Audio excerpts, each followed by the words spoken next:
जय हिंद दोस्तों। आज के इस वीडियो में दोस्तों हम लोग लेंस मेकर फार्मूले को प्रूव करना सीखेंगे दोस्तों, और सबसे आसान तरीके से समझाऊंगा कि लेंस मेकर फार्मूले को कैसे एकदम आसान तरीके से आप बोर्ड एग्जाम में अगर आए तो प्रूव कर सकते हो, जो कि आपका जब भी बोर्ड एग्जाम में आता है तो अच्छे खासे मार्क्स में लेंस मेकर फार्मूला पूछा जाता है दोस्तों। ठीक है, और बहुत ही ज्यादा मोस्ट इंपॉर्टेंट है लेंस मेकर फार्मूला।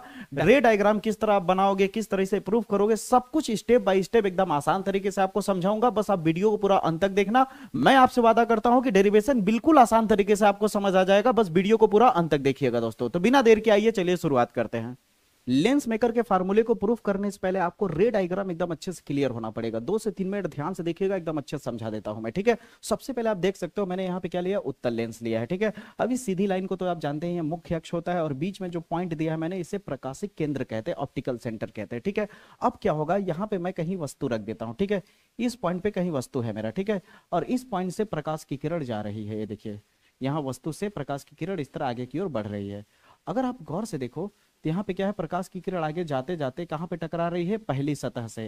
ये जो व्हाइट वाली लाइन है इसे बोलेंगे सतह वन। क्या बोलेंगे, सतह वन। अगर आप नाम देना चाहें तो इसे आप नेमिंग दे सकते हैं, ए बी सी कह सकते हैं। इसको क्या कह सकते हैं, इस पीले वाले लाइन को जो मैं खींच रहा हूं इसे सतह वन कह सकते हैं, सरफेस फर्स्ट।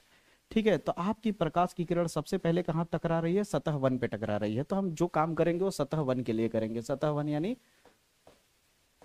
सतह फर्स्ट के लिए हम लोग काम करेंगे, यानी बोले तो ए बी सी के लिए अपवर्तन। ठीक है, क्योंकि यहाँ पे अपवर्तन होगा। अपवर्तन का मतलब होता है जब प्रकाश की किरण आगे की ओर जा रही है वो अपने रास्ते से भटक करके या तो अभिलंब की तरफ झुक जाए या अब तो अभिलंब से दूर चली जाए, यही होता है ना। अगर आप ध्यान से देखो तो आपके पास यहाँ रास्ते कौन कौन से हैं। यहाँ क्या है, कुछ नहीं है तो हवा है। यहाँ क्या है आपका, वायु है। इसे क्यों ना N1 कह दे। ठीक है, और ये क्या है, कांच है। ये क्या है आपका, लेंस क्या है, कांच का है, तो इसको माध्यम N2 कह देते हैं। और बाहर फिर से वायु आ गया, तो वायु का तभी बताया ना मैंने, N1 कहना है। तो अभी आप गौर से देखो तो आपकी प्रकाश की जो किरण है, जो यहाँ आप वस्तु माने हो, यानी पी नाम दे देते हैं इसे। ठीक है, ये वस्तु है। ठीक है, यहाँ से प्रकाश की किरण अभी कहाँ से है, सतह वन में है। सतह वन में अब जाते जाते जाते जाते जाते सतह टू से होते हुए जाएगी। कहाँ से होते हुए जाएगी दोस्तों, सतह टू से होते हुए जाएगी। अब आप गौर से देखो तो ये लाइन इस तरह से आगे बढ़ते बढ़ते बढ़ते और सतह वन पे टकरा गई है। ठीक है, अब सतह वन के बाद जब ये अंदर जाएगी, जाना तो बेचारे को सीधे है, देख सकते हैं सीधे इस तरह से आगे की ओर निकलना है इसको। क्या आपको लगता है कि ये सीधे जा पाएगी, तो आप कहोगे नहीं सर सीधे नहीं जा पाएगी। क्यों, क्योंकि अभी हवा से कांच के अंदर प्रवेश कर रहा है। जब हवा से कांच के अंदर प्रवेश करता है ना भैया, तो क्या होता है, या तो अभिलंब की तरफ झुक जाएगा या तो अभिलंब से दूर हट जाता है। अब आप कहोगे कैसे पता चलेगा कि वो झुकेगा या दूर हटेगा, तो उसके पहले आपको क्या करना होगा, अभिलंब खींचना पड़ेगा। तो अभिलंब है कौन, इस सतह वन को अगर गौर से देखा जाए तो ये सतह वन का गोला बन किधर रहा है, तो आप कहोगे सतह वन का गोला इधर की तरफ बन रहा है, हाँ या ना। जिस हिसाब से ये झुका हुआ है, जिस हिसाब से ये मुड़ा हुआ है, आपको देख के नहीं लग रहा है कि गोला इधर की तरफ बनेगा। अगर गोला इधर की तरफ बनेगा तो इसका बीच वाला सेंटर कहाँ दिख रहा है, तो आप कहोगे लगभग सर यहाँ दिख रहा है, इस जगह पे। तो मान लो यहाँ पे पॉइंट है। ठीक है, सतह वन का सेंटर है, मान लेते हैं कि सतह वन का क्या है ये दोस्तों, सेंटर है। ठीक है, यहाँ मान लेते हैं कि इस जगह पे सतह वन का सेंटर है, जिसे नाम दे देते हैं C1। ठीक है, सतह वन के लिए वन और C का मतलब सेंटर। ठीक है, अब याद रखिए वक्रता केंद्र कहते हैं इसे। ठीक है, अब यहाँ से हम एक लाइन ऐसे सीधे ले जाएंगे और यहाँ से जहाँ पे टच हुआ है वहां से होते हुए इस तरह से। ठीक है, इसी लाइन को बोला जाता है अभिलंब। इसी लाइन को क्या बोला जाता है, सतह वन के लिए ये अभिलंब का काम करेगा। सतह वन के लिए लाल वाला लाइन क्या करेगा, अभिलंब का काम करेगा। अब आपको ये बात पता होगा दोस्तों कि जब हवा से कांच के अंदर जाता है कोई भी प्रकाश की किरण, तो अभिलंब की तरफ झुक जाता है। किधर झुक जाता है, अभिलंब की तरफ। तो अब बताइए, ये लाल वाली लाइन अभिलंब है, तो बताइए मान लीजिए मार्कर लाइट है आपकी। ठीक है, तो ऐसे होगा या फिर ऐसे झुक जाएगा, तो बताइए। अगर ऐसे मैं करूंगा तो अभिलंब से दूर हट रहा है लाल वाले से, और ऐसे ले आऊंगा तो अभिलंब की तरफ झुक रहा है। किधर की तरफ झुक रहा है, अभिलंब की तरफ झुक रहा है, अभिलंब की तरफ झुक रहा है। तो हम लोग क्या करेंगे दोस्तों, इस लाइट को थोड़ा सा, इस लाइट को थोड़ा सा ऐसे बैंड कर देंगे, झुका देंगे। ठीक है, तो ये लाइट क्या होगा, झुक करके आगे की ओर निकल जाएगी, झुक करके आगे की तरफ निकल जाएगी। अब ये लाइन हल्का सा झुकेगी और इस तरह से आगे की ओर बढ़ जाएगी। अगर यहाँ पे मान लीजिए इस तरह से आगे की ओर जाएगी, लेकिन फिर से इसका सामना हो जाएगा सतह दो से, सतह दो से। तो आप कहोगे सतह दो से सामना होगा सर, तो फिर से इसका अपवर्तन होगा। अपवर्तन का मतलब फिर से अपने रास्ते से भटकेगा। तो आप थोड़ी देर के लिए मानो कि ये जो व्हाइट वाली लाइन है न होता, सतह दो यानी ए, और यहाँ पे हम क्या नाम दे दे इसको यार, यहाँ पे नाम डी दे देते हैं। ठीक है, तो ए डी सी जो सतह दो है, सतह दो को क्या नाम दे रहे हैं हम लोग, सतह 2 को हम लोग नाम दे रहे हैं ए डी सी, और सतह 1 को हमने क्या नाम दिया है, ए बी सी। तो मान लो सतह 2 ना होता तो क्या इसे कोई रोक पाता? इसे कोई रोक नहीं पाता। जब इसे कोई नहीं रोक पाता तो ये क्या है, सीधे इस तरह से आगे निकल जाता। हाँ या ना में जवाब चाहिए। सीधे इस तरह से आगे बढ़ जाता। हाँ या ना में जवाब चाहिए आप लोगों से। सीधे आगे बढ़ जाता। जब ये सीधे आगे बढ़ जाता तो यहाँ पे क्या मिल जाता, हमें प्रतिबिंब मिल जाता। क्या मिल जाता, प्रतिबिंब, यानी आई डैश मिल जाता। अब आप कहोगे डैश डैश क्यों किया? क्योंकि सतह 2 नहीं होगा तब ना ये यहाँ पहुंचेगा, लेकिन सतह 2 तो है, सतह 2 तो है। लेकिन ये सतह 1 के लिए, अगर थोड़ी देर के लिए समझ ले कि सतह 2 नहीं है, हम सतह 1 के लिए हिसाब से चल रहे हैं, तो सतह 1 के लिए इमेज कौन है, ये है। सतह 1 के लिए इमेज कौन है, सतह 1 के लिए इमेज कौन है, आई डैश है। यहां तक समझ आया या नहीं? पक्की बात पालू, यहां तक क्लियर है? अगर यहां तक क्लियर है तो आप ध्यान दीजिएगा दोस्तों। आपको भी मैंने कुछ देर पहले बताया था कि आप लेंस मेकर को तभी सीख पाओगे जब आप उत्तल गोलीय पृष्ठ और अवतल गोलीय पृष्ठ के अपवर्तन का सूत्र जानोगे। तो जैसे आपको बता दूं जानकारी के लिए कि जब सतह 1 से आप जा रहे हो तो सतह 1 में अगर आप गौर से देखो तो वायु से कांच के अंदर जा रहे हो, वायु से कांच के अंदर। वायु हल्का मीडियम है, हल्के मीडियम को विरल माध्यम कह सकते हो, विरल माध्यम कह सकते हो, और कांच वाले को सघन माध्यम कह सकते हो। तो यानी ये कह सकते हो कि विरल से सघन में जा रहे हो। कहां से जा रहे हो, विरल से सघन माध्यम में जा रहे हो। तो विरल से सघन माध्यम के लिए फार्मूला होता क्या है, तो फार्मूला होता है दोस्तों, आप जान लीजिए, N2 बटा V माइनस N1 बटा U बराबर N2 माइनस N1 बटा R होता है। ठीक है, आप अगर चाहो तो उस फार्मूले को जाकर के देख सकते हो, मैंने बहुत अच्छे से प्रूव भी किया है। ठीक है, अब यहाँ तक आपका हो गया, तो सतह 1 के लिए आपने काम कर लिया। ठीक है, अब यहाँ पे आपको वैल्यू पुटअप करना है। अब आपको होगी क्या वैल्यू पुटअप करना है सर, तो यहाँ मैं आपको समझा देता हूँ कौन क्या है, ध्यान से समझिए। सतह 1 के हिसाब से अगर देखा जाए तो P से O की दूरी क्या है, वस्तु की दूरी है। हाँ या ना, जिसे U कहते हैं। हाँ या ना में जवाब चाहिए। क्या बोलते हैं, वस्तु की दूरी है। मानते हैं कि नहीं ये बात? बिल्कुल मानते हैं आप। अब यहाँ पे आप गौर से देखिए, अब यहाँ पे गौर से देखिए, तो यहाँ पे O से P क्या है, वस्तु की दूरी है, और यहाँ से O से I डैश क्या है, O से I डैश क्या है, प्रतिबिंब है। O से I डैश क्या है दोस्तों, प्रतिबिंब है। और O से C1 क्या है आपका, R है।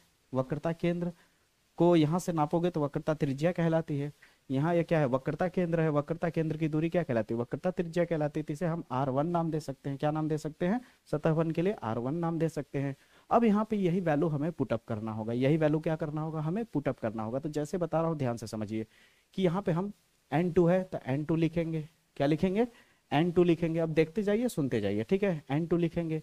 फिर भी क्या है, प्रतिबिंब। तो प्रतिबिंब कहाँ से कहाँ तक है, O से लेके I डैश तक। तो यहाँ पे क्या लिख देंगे, O से I डैश लिख देंगे। फिर माइनस N1 लिखेंगे। U क्या है, वस्तु है। तो वस्तु कौन है, O से P है। सतह 1 के लिए देख लीजिए, O से P है। तो यहाँ पे क्या लिख देंगे, O से P लिख देंगे, लेकिन निगेटिव करके लिखेंगे। अब आप कहोगे निगेटिव क्यों सर, तो जानकारी के लिए बता दूं, ये जो लेंस है, लेंस के इस तरफ जितने भी चीजें मिलेंगे सब माइनस मिलेंगे, और लेंस के उस पार जितने भी मिलेंगे सब पॉजिटिव मिलेंगे। ये बात आपको पता होगा। ठीक है, तो यहाँ पे इतना तो हो गया दोस्त। अब इसके बाद क्या करेंगे, N2 लिखेंगे माइनस N1 लिखेंगे। अब R जो है वहां पे क्या लिख रहे हैं, R कौन है, यहाँ से R कौन है दोस्तों, O से C1 है। तो यहाँ पे क्या लिख देंगे, O से C1 लिख देंगे, लेकिन पॉजिटिव में लिखेंगे। क्यों, क्योंकि उस तरफ क्या है, सब पॉजिटिव है। यहाँ भी क्या है, ये पॉजिटिव है। अब बताइए दोस्तों, यहाँ तक आपको समझ आया? यहाँ तक समझ आया तो एक छोटा सा काम और कर देते हैं। N2 बटा OI dash minus minus plus N1 OP बराबर N2 माइनस N1 बटा OC1। ठीक है, अब इसे नाम दे देते हैं समीकरण नंबर 1 का। यहां तक अगर आपने समझ लिया तो समझ लीजिए आपने 50% काम कर लिया है। ठीक है, यही सेम काम सतह 2 के लिए करते हैं। यही सेम काम क्या करते हैं, सतह 2 के लिए करते हैं। तो अब सतह 2 पे फोकस करिए। अब आप सतह 2 पे फोकस करिए। अब गौर से देखिए कि यहाँ सतह 2 है, तो क्या ये ऐसे जा पाएगा, नहीं ना। ये क्या होगा, सतह 2 है तो इसका मतलब ये तो हमने कल्पना किया है ना कि अगर सतह 2 ना होता तो ऐसे गया होता। ठीक है, सतह 1 के हिसाब से। लेकिन अगर सतह 2 है तो क्या करेंगे हम लोग, यहाँ पे अभी लाइन जो है, सतह अगर 2 है तो ये जो आपका ये सतह 2 है, तो ये वाली जो लाइन है, ये वाली जो लाइन दिख रही है आपकी पीले वाली, अंदर में कांच के अंदर में, ये क्या है, सीधे ऐसे निकल जाएगी या यहाँ भी अपवर्तन होगा? तो कहोगे अपवर्तन होगा सर, क्योंकि माध्यम परिवर्तन हो रहा है। कांच से अब हवा में जा रहा है, तो कांच से जब हवा में जाता है तो अभिलंब से दूर हटता है।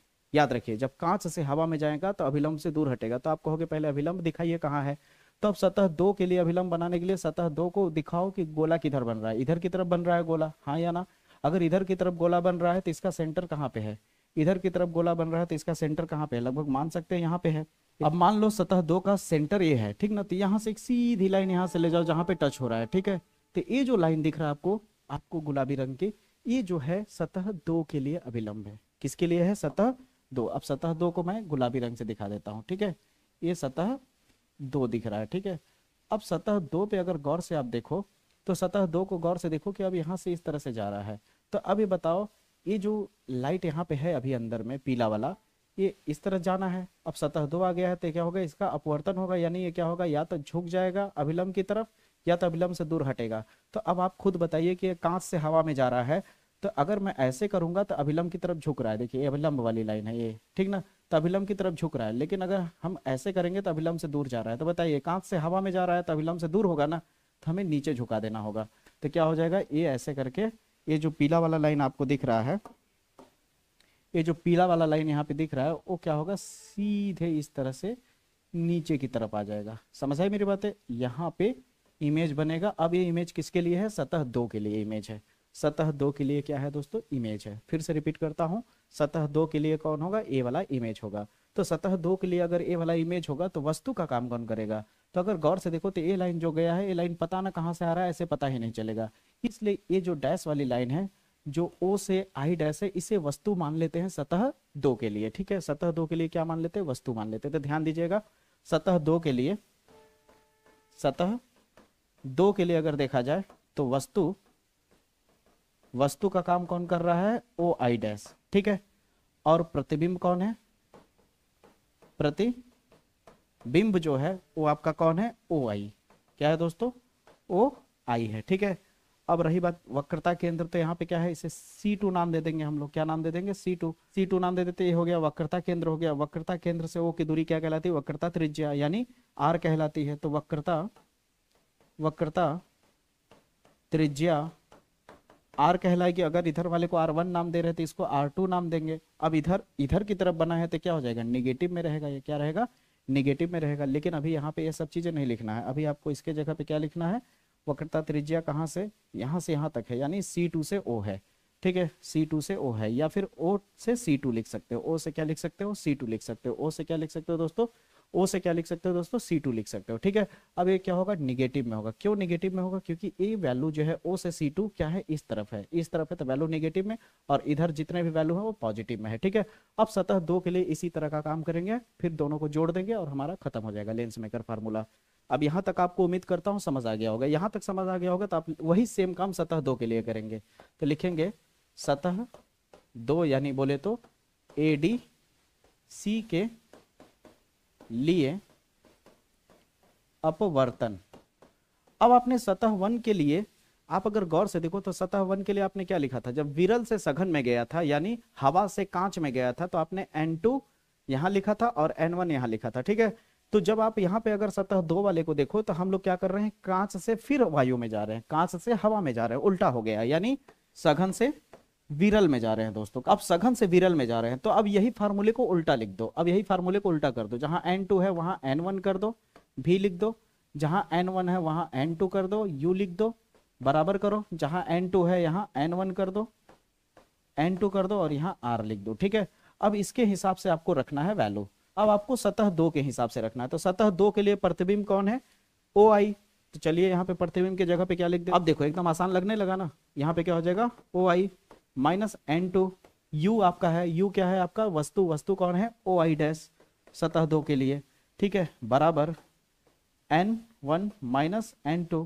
अब R क्या है, वक्रता त्रिज्या कौन है, OC2 है, OC2। लेकिन यहाँ क्या लगाएंगे, निगेटिव लगाएंगे। अब कहोगे क्यों निगेटिव, क्योंकि वो चीज इधर की तरफ है, OC2 दिख रहा है कि नहीं, O से C2 क्या है, निगेटिव की तरफ है। अब यहाँ तक हो गया। अब इसे नाम दे देंगे अब यहाँ तक हो जाने के बाद इसे नाम दे देंगे समीकरण नंबर 2। अब समीकरण 1 और समीकरण 2 को हम क्या करेंगे, जोड़ देंगे। समीकरण 1 और समीकरण 2 को क्या कर देंगे दोस्तों, जोड़ देंगे। तो आप ध्यान दीजिए, समीकरण 1 प्लस 2 कर देंगे। अब इतना तो आपको पता ही है, जब जोड़ेंगे तो लेफ्ट वाला लेफ्ट की तरफ जुड़ेगा, राइट वाला राइट की तरफ जुड़ेगा, ठीक है। तो हो गया बराबर। अब समीकरण 1 का लेफ्ट वाला कौन है, यहाँ पे देखिए N2 O I डैश, फिर क्या है प्लस N1 OP। यहाँ पे समीकरण 2 में देखिए क्या है, प्लस करेंगे। अब आप क्या करेंगे, प्लस करेंगे, और समीकरण 2 में देखिए यहाँ पे क्या है, N1 OI, फिर minus N2 OI dash. Clear है। अब राइट साइड देखिए, यहाँ पे क्या है आपका N2 माइनस N1 बटा OC1, फिर माइनस फिर प्लस लगाएंगे।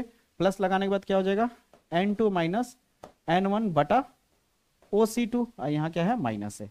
अगर आप गौर से देखें तो ये चीज सेम है दोनों, तो क्या हो जाएगा, माइनस प्लस में क्या हो जाएगा, कैंसिल हो जाएगा।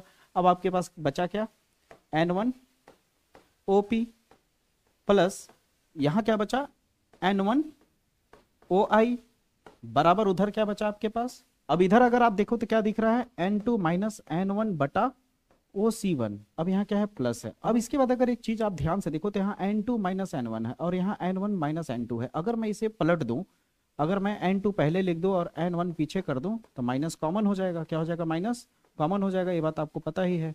ठीक है। अब ये माइनस और ये माइनस क्या हो जाएगा, कैंसिल हो जाएगा। कैंसिल होने के बाद आपके पास बचेगा क्या, आप देखिए पहले आपके पास N1 OP, फिर क्या प्लस N1 OI बराबर, फिर क्या आ जाएगा, इधर की तरफ देखेंगे तो आपका आ जाएगा N2 माइनस N1 और यहाँ आ जाएगा OC1, फिर माइनस ए माइनस माइनस कट जाएगा, प्लस N2 माइनस N1 बटा OC2। क्लियर है, यहाँ तक आप देख सकते हैं। यहाँ तक आपको कोई दिक्कत होना नहीं चाहिए। जब यहाँ तक आपको कोई दिक्कत नहीं है तो आगे भी दिक्कत नहीं होगा। अब देखिए ध्यान से आप समझिएगा। अब इसके बाद आपको ज्यादा कुछ नहीं करना है, इसके बाद आप वैल्यू रखना है। जैसे O से P है तो O से P, यहाँ पे देखिए O से P क्या है, वस्तु की दूरी है, तो यहाँ पे क्या लिखेंगे, N1 माइनस U लिखेंगे। लेकिन अगर आप ध्यान से देखो तो ये किधर की तरफ है, निगेटिव की तरफ, तो क्या लगा दोगे, माइनस लगा दोगे, प्लस N1 लिखोगे। OI क्या है, O से I क्या है आपका, ये देखिए ये क्या है, प्रतिबिंब है।